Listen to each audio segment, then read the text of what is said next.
Hey everybody, this is Dr. Blaylock, and I want to welcome you to I Like You, So What? Intimate Conversations with Dr. Blaylock. And today we have Baron here, and I'm glad that you're here. Thank you. And what I want to talk about today is narcissistic personality traits. Now, the first thing that we have to know about narcissists is that they're very strategic and they're master manipulators, okay?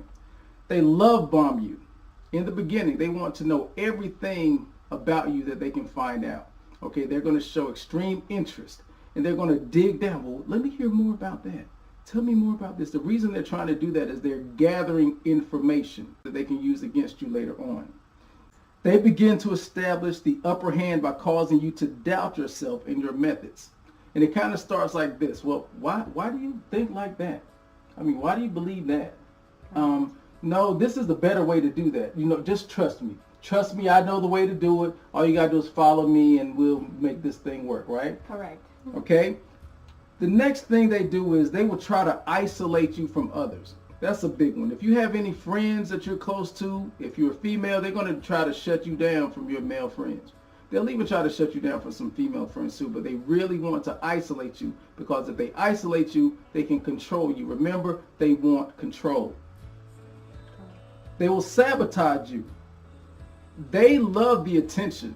And what they'll do, if you're doing something great in your life and you're around friends and you're telling them about a promotion or something that's going on, they will go behind your back and say, yeah, that's kind of going on, but what you don't know about her is this. And they're not really that good.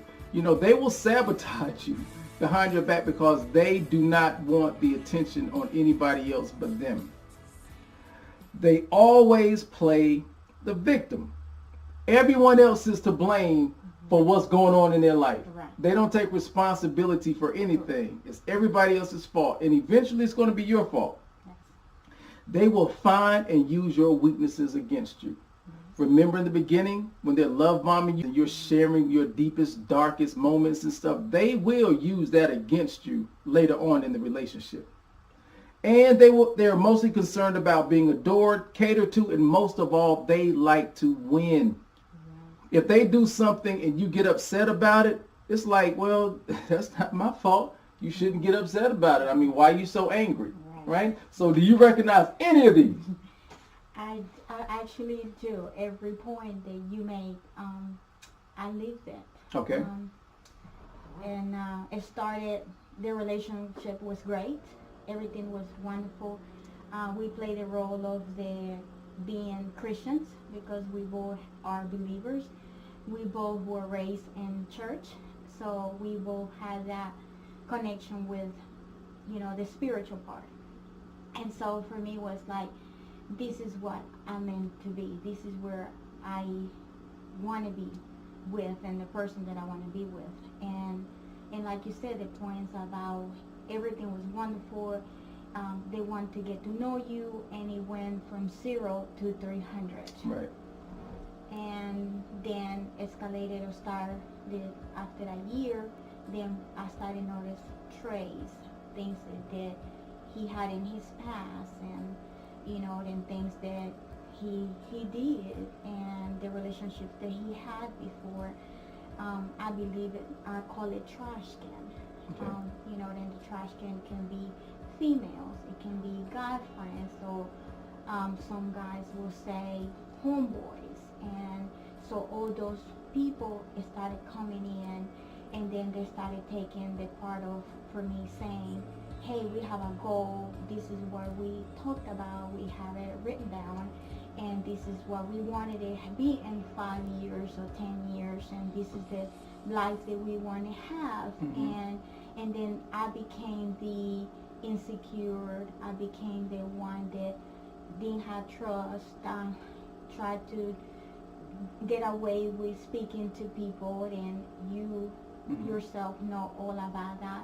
Then I had a big time to you coach me, and for you to tell me how should I deal with this relationship. And I didn't see it in the beginning when you told me what he was. And is it because he showed so much interest in the beginning that he had you thinking he was a completely different person? Right. Okay. Right. And so then his friends became more important. disappearing for, I'm gonna go hang out with the homeboys, and it wasn't that. Found things, trust started diminish in a relationship. So they went from hiding his phone, then become alcohol involved, Okay. trade that he had in the past, and it was to the point that it caused a lot of situations in our relationship, but I was the one at fault. Okay. So he would blame you for his alcohol use, or he would blame you for if he would step out to see other women. Somehow it was something that you were not doing, or Right. you were not giving him, Right. that made him want to step out. Right. Okay. How would you say that he tried to control you? Pretty much when we went out, then he always said I was insecure. I didn't look as good as everybody else, or say something if a gentleman would look at me when we were out, and I guess notice the simplicity of a woman I believe I am, and then why are you looking at that man? And but then you get angry when I leave you in chair and I go dance with the other people, because it was about his attention, all about attention. Okay. And they crave for attention. They want to be seen. They want to be known. They want to, the minute that you go in any place, he had to make himself known. Okay. And if you look at me today and you know me, I'm very simple. I don't think you have to walk somewhere to be noticed. You're who you are, represent you. Okay. When you say he needed to be noticed when you went out, was that because, was it the way he dressed? Was he loud? How did he try to get attention? Loud, the way he dressed, Okay. and the way he carried himself. Okay. And would you say at all, do you think that he was genuine at all, or do you think that he was using his charisma to get you to fall deeper and deeper in love? But he did. Okay. Could you give an example of how he tried to suck some of your resources, your emotions? What did he do?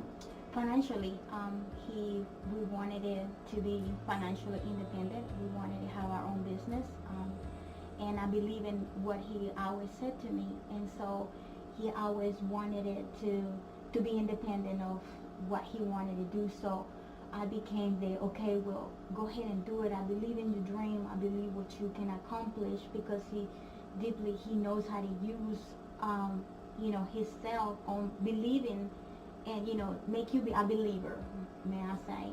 And so I was like, okay, I got the bills. I take care of the bills, and you go save money, and then we live with one income, because we were living together. And next thing you know, when it was time to pay bills, when it was time to do things, he never had the money, but he had the money for us to go out on a Friday night and To floss. To show off. And I was like, we can't afford it. And so that became my fault. Okay. So what do you think it was about you at that time? Because I've seen you grow. Right. Narcissists know how to pick their victims. Correct. So what was it about you that you think made you stay? What was it about your personality, do you think, that made you think that you deserved that type of treatment? I didn't realize at the time what I was doing, but I look back now, and I had a pattern in my life of past relationships that I was with. The gentleman that I was married when I was young, when I came to this country, because I came 30 years ago to the United States with my parents, and I followed that trail of men that depended on me, and I kept doing that. But with him, it was harder to let it go, and you know how much I fought to get rid of this relationship, and it's like a scar. Do you feel that there was a biological clock ticking somewhere inside of you that made you feel like, I need to settle down and I need to get married? This time is now or never. Right. And I feel that because a lot of women, okay, I'm 47 years old, And so I wanted to be married. I wanted to have a significant other. You know, I'm getting older. I'm not getting young. So I was like, I can change him. Mm-hmm. And it's something that we as a women make a mistake of. I'm 47 years old. He is 47 years old, and you want to change a man that doesn't want to change. Right. You cannot change anybody if they don't want to change. Correct. You said something Correct. great. Now, I often say that in relationships, you don't normally get what you want. Correct. You get what you negotiate. Correct. You don't get what you deserve. You get what Correct. you negotiate. Correct. Were you a good negotiator then? I wasn't a great negotiator then. Your book gave me great tools about how to first learn myself, how to recognize those traits, how to recognize what I needed to do to become stronger, to be able to say, yes, I am in a relationship that is not healthy for me. It's okay for you to be the age that you are and an older woman, and to find that true love, they respect you from day one. And when you see those traits, be able to communicate and say, I can't deal with that. I'm not going to deal with this. That's something that you have to deal, and end it. And I didn't. I just thought that it was going to get better and better, and it got worse, better, worse, better. Mm-hmm. Now, the last thing I would say before we wrap up, a lot of narcissists, especially if they're the recycler narcissist, Correct. they come back around. Correct. When you said no, did he accept your no, or did he constantly come back around and you'll accept him back, and then let him go, and he'll come back around? Was that a pattern that you noticed? Yes, it was a pattern that he did all the time. We broke up 3 times, and he continued coming back. Now, how did he come back? Did he try to use your weaknesses against you? Correct. Okay. He So did. you saw... He knew me. He Mhm. knew me. He knew my good side. He knew my caring. He knew that I will help him regardless. Right. And it's still today, he believes that. Right, right. So I think, and I could be wrong, but it's always going to be a challenge with someone like that Correct. to keep them. It's like an addiction. It is. If you get caught up in a relationship like this, it's like an addiction. And just like people who are hooked on drugs, it's extremely hard just to stop cold turkey. No matter how much you want to, that drug is so much a part of your life It is. that it's hard to let go. So do you think even now, at this day, that you still have a hard time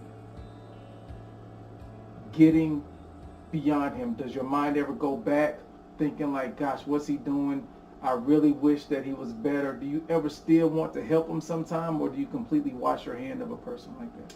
I do. I think about what he did to me. I think about how he still today wants to come back, and the patterns is still the same. It's just that he knows me deeply, that he thinks that now he can still do that. Did you reconnect with people? What did you do to strengthen Baron?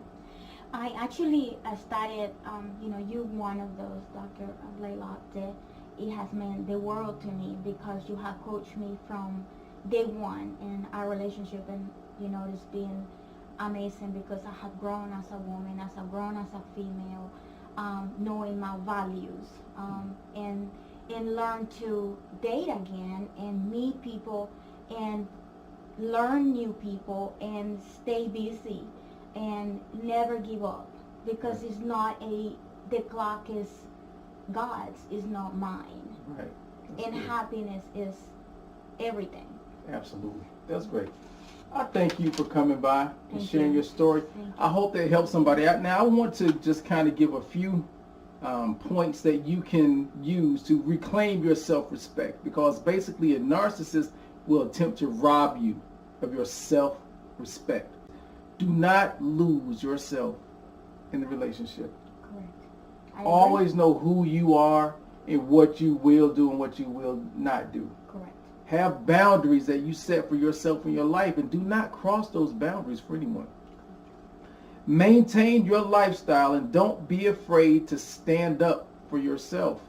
If you have friends in your life before him, you don't have to give your friends up because he comes into your life, because he wants to shut them out of your life. He wants to isolate you so he can control you. Whatever you're doing, if you were dancing, working out, anything that you were doing to make yourself feel good and about you, the narcissist will try to stop you from doing those things and turn it and make it all about them. Okay? And the last thing basically is, do not react to their manipulations. They want you to match their mania. Okay? They get a kick out of seeing you lose control. They don't care like you care. Emotional mastery is when you can keep your cool whenever someone else is trying to make you act like a fool. Baron, thanks again for being on the show. I really appreciate it. And this has been the first episode of I Like You, So What? Intimate Conversations with Dr. Blaylock. Y'all see you next time. Kisses.